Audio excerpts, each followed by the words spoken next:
Today Dung Fu invites you to delve deeper into the Dhammapada, the 44th verse from the Buddhist scriptures on the YouTube channel Tien Thai in USA.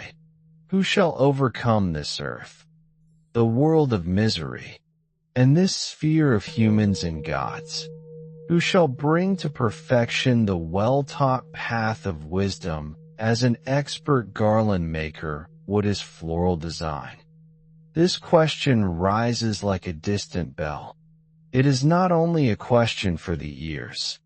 It is a call for the heart. The Buddha does not ask because he needs someone to answer him. He asks so that each of us will turn inward and see where our steps are leading. This earth is not only the soil and mountains beneath our feet. It is the symbol of the whole realm of karmic existence. It is the place where birth and death revolve. The world of misery is not only found in wars, disasters, and poverty. It also lives within the restless mind, the agitated heart, the desires that cannot be satisfied. To overcome the earth means to transcend attachment to this body of four elements. This body is formed by earth, water, wind, and fire. It is impermanent. It changes day and night. When we cling to it as a real and permanent self, we become bound. To overcome the world of misery means to overcome greed, hatred, delusion. These fires burn within the mind.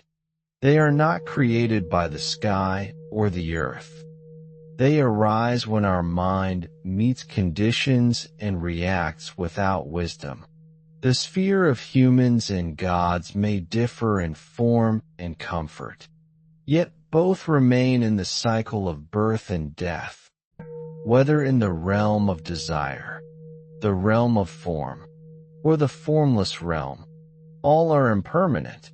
All are not the final shore of peace. Even those who aspire to be born in heavenly realms, if their mind still clings to pleasure and reward, when the store of merit is exhausted, old karma will bring them down again. The Buddha gives us the image of an expert garland maker. When making a garland, the craftsman chooses each flower carefully, arranges each one with patience. There is no haste. There is no negligence. In the same way, walking the path of wisdom cannot be rushed in a single hearing, a single reading. It requires steady effort, careful cultivation, choosing wholesome thoughts, abandoning unwholesome ones. As the garland maker discards the withered petals, we too must abandon thoughts that harm ourselves and others. As the garland maker shapes a beautiful design, we too must weave together acts of kindness, words of truth, and a mind of compassion into the garland of our life. To overcome the earth, the world of misery, and the sphere of humans and gods, is not to escape from all conditions, but to transform the mind within all conditions, to live among the storms, and still keep the lamp of wisdom burning, to walk in the dust of the world, and yet remain unstained. This begins with seeing the truth of suffering, as the Blessed One taught in the Four Noble Truths. Suffering is the reality that none can escape, but the cause of suffering can be abandoned. The path that ends suffering is the Noble Eightfold Path. It is this well-taught path of wisdom that the verse speaks of, the one who perfects it, perfects liberation. When we truly understand and practice this path, we begin to see that this earth, this world of misery, and the realms of humans and gods are but way stations in the great wheel of birth and death. The one who passes beyond all stations, who reaches the shore of nirvana, that one is the true victor. To walk this path is to train the heart in three great disciplines: virtue, concentration, wisdom. Virtue is like the soil. It supports the roots of practice. Concentration is like the water. It nourishes the seeds. Wisdom is like the sunlight. It makes the flower of liberation bloom. Without virtue, our mind is disturbed by remorse. Without concentration, our mind is scattered. Without wisdom, our mind is blind. The Buddha's well-taught path is not something hidden in a distant forest or on a remote mountain. It is present in every step we take, in every breath we breathe, in every thought we allow to arise. Each moment we choose kindness over cruelty, clarity over confusion, patience over anger. We are threading another flower into our garland of liberation. Overcoming the earth means seeing through the illusion of possession. We say my body, my home, my work, my life, but none of these are truly ours. They arise, they change, they fade. The earth swallows the body. Time swallows possessions. Memory swallows identity. When we see this clearly, we no longer grasp so tightly. Our hands open. Our heart opens. Overcoming the world of misery means walking without adding extra burdens to the load of life. Pain will come because this is the nature of samsara. But suffering is pain plus resistance. Pain is like the arrow that strikes the body. Suffering is like the second arrow we shoot into ourselves through resentment, fear, or clinging. The Buddha teaches us to stop shooting that second arrow, to let pain be pain, to let it pass, and not to bind it to the mind. Overcoming the sphere of humans and gods means understanding that beauty, pleasure, and praise are not the goal. Even heavenly happiness is still a chain if we are attached to it. The chain may be made of gold, but it still binds. The enlightened heart does not reject happiness, but it does not cling to it. It receives joy with gratitude and lets it go when it passes. Like a garland maker who enjoys each flower but does not try to keep it forever fresh. The garland maker's art is an image of steady mindfulness. He does not grab flowers at random. He chooses carefully. He knows that the beauty of the whole depends on the care given to each part. In the same way, our life's beauty depends on the care given to each thought, word, and deed. A single harsh word can scatter the petals of peace. A single act of greed can rot the stem of compassion.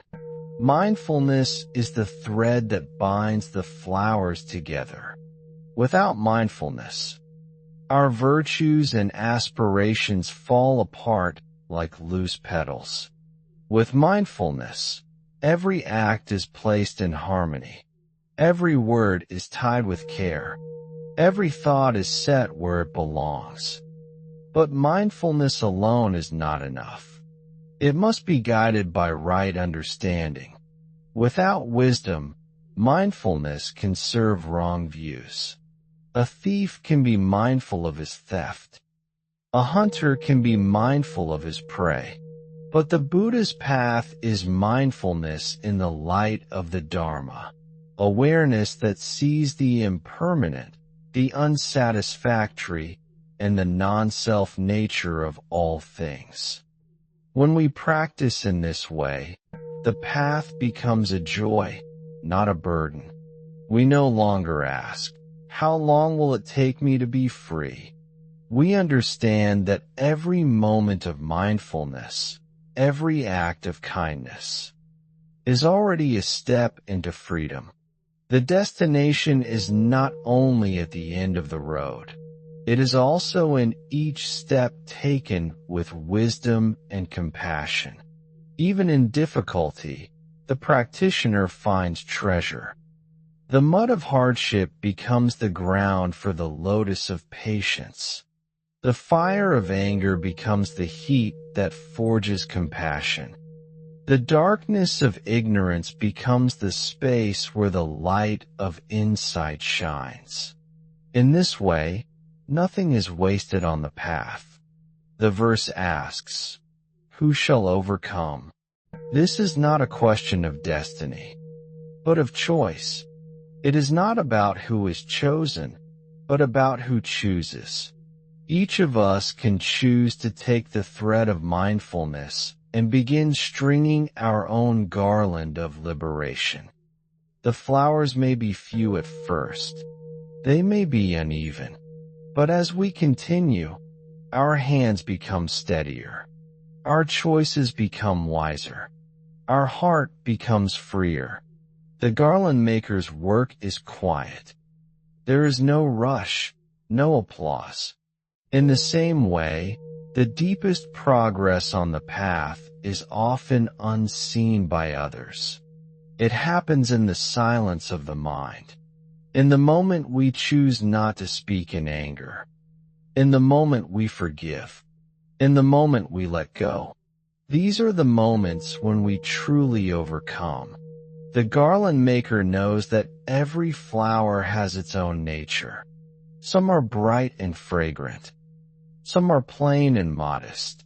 He does not force the rose to be a lotus. He does not scold the jasmine for not being a lily. He works with each according to its nature. In the same way, the wise practitioner works with each person, each moment, each experience according to its nature. We do not demand the world to be what we imagine. We meet it as it is.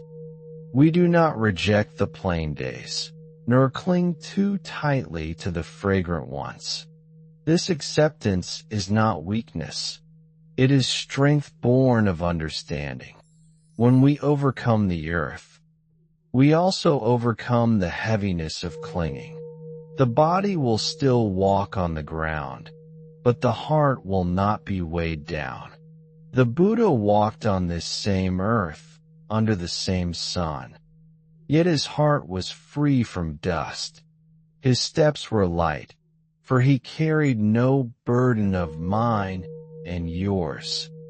Overcoming the world of misery does not mean we never feel sadness. Overcoming the sphere of humans and gods is to see that praise and blame, gain and loss, fame and obscurity are all passing clouds. The mind that chases clouds is never at rest. The mind that watches clouds pass is at peace. The well-taught path of wisdom is a path of balance. Too much striving without rest leads to burnout. Too much rest without striving leads to stagnation. The garland maker does not crush the flowers with force, nor does he let them fall apart through neglect. He works with steady care. On the path, steady care means daily practice. It means guarding the mind as a shepherd guards his flock. The shepherd does not follow every wandering sheep. He guides them back to safety. In the same way, when a thought of greed or hatred arises, we gently guide it back to the field of mindfulness. We do not wait for a perfect day to practice. We practice now, with the life we already have. Waiting for perfect conditions is like a garland maker waiting for the perfect flower that never blooms. Life is the garden we have been given. and our practice is the garland we weave from it. The garland maker works in silence, but his work brings beauty to others. In the same way, the practitioner's inner work may be unseen, but it radiates peace to the world. A calm mind influences others without words. A compassionate heart changes the atmosphere of a room. The Buddha's question in the verse is like a gentle challenge. It asks us, will you be the one? It does not compare us to others. It invites us to compare ourselves with our own potential. Are we living as the person we could be? Or are we living as the person our habits dictate? In each moment, we can choose to weave another flower of patience, generosity, or wisdom into our garland. Over time, these flowers form a crown that no one can take away, the crown of liberation. This crown is not made of gold. It is made of understanding. It does not fade with time. It shines in all worlds.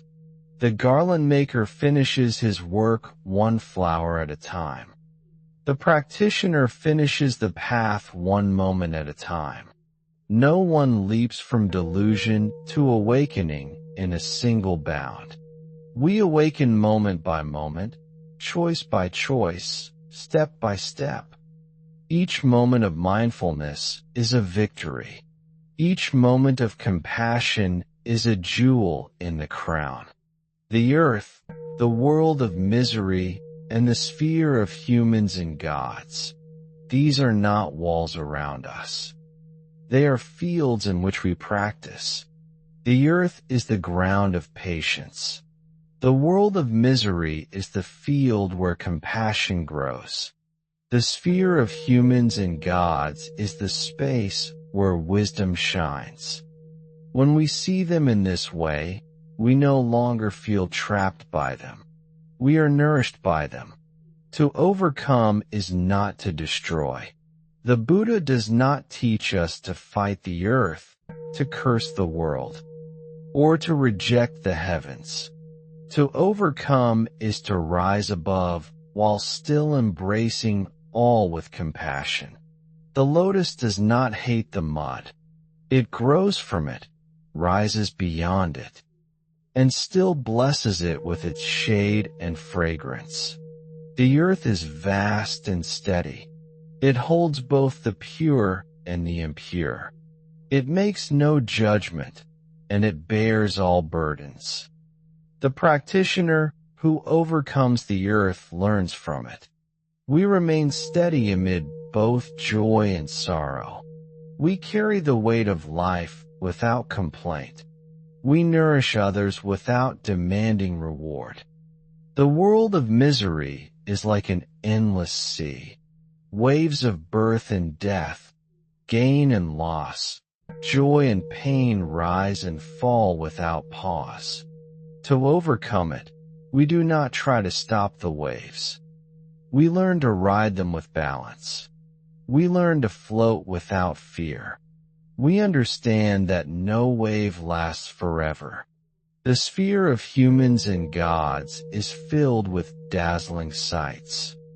There are pleasures and honors that tempt the heart to linger. But the practitioner remembers that these are like flowers that bloom in the morning and fade by nightfall. They may be beautiful, but they cannot be held. We enjoy them without attachment, like the garland maker who enjoys the fragrance of each flower but does not cling to it. The well-taught path of wisdom is the path of the middle way. It avoids the extremes of indulgence and self-torment. The middle way is like the thread in the garland. It keeps the flowers together without pulling too tight or letting them fall apart. Wisdom begins with seeing things as they truly are. The body is not self. Feelings are not self. Thoughts are not self. Perceptions are not self. Even consciousness is not self. These are like flowers in the garland, beautiful for a time, but destined to fade. When we see this clearly, clinging falls away. When clinging falls away, freedom blossoms. The garland maker is patient. He knows that haste ruins beauty. In the same way, wisdom matures slowly. We do not force the mind to awaken before it is ready. We give it the conditions, virtue, concentration, reflection, and allow insight to arise naturally. Overcoming is not a matter of outward achievement. A person may have great wealth, high status, or vast knowledge and still be bound. Another may live simply, unknown to the world, and yet be free. The measure of overcoming is the freedom of the heart, not the applause of the crowd. The Buddha overcame the earth, the world of misery, and the sphere of humans and gods. Yet he still walked among people. He still touched the earth with his feet. He still spoke to kings and beggars alike. This shows us that freedom is not escape. It is living fully without being owned by anything. The garland maker chooses each flower, but he also accepts the flowers that come to him. Sometimes the flowers are fresh and bright. Sometimes they are small and plain. He works with what is given.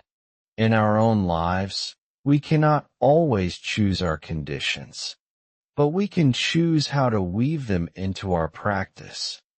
Even hardship can become a flower in the garland if we treat it with wisdom. When we practice in this way, life itself becomes the teacher. The wind teaches impermanence. The rain teaches patience. The sun teaches generosity. The night teaches rest. The earth teaches stability. And every person we meet becomes a flower in the garland of our awakening.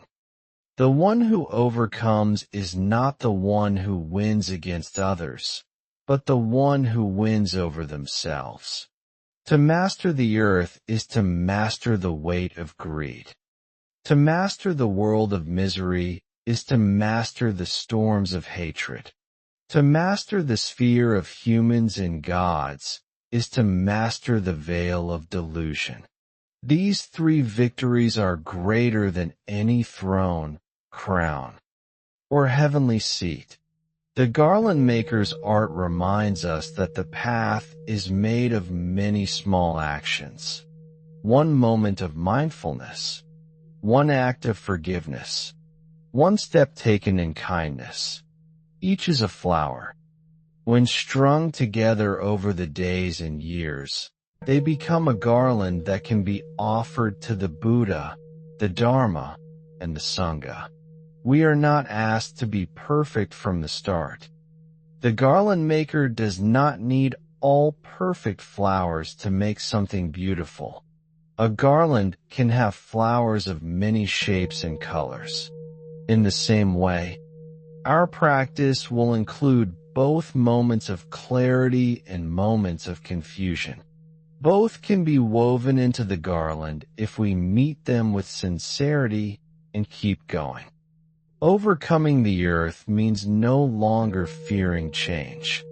Overcoming the world of misery means no longer fearing loss. Overcoming the sphere of humans and gods means no longer fearing death.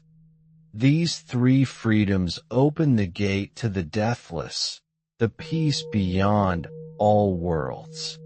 When we reach this peace, we find that we have not left the earth behind. We have not abandoned beings in the world of misery. We have not turned away from humans or gods. Instead, we return with compassion.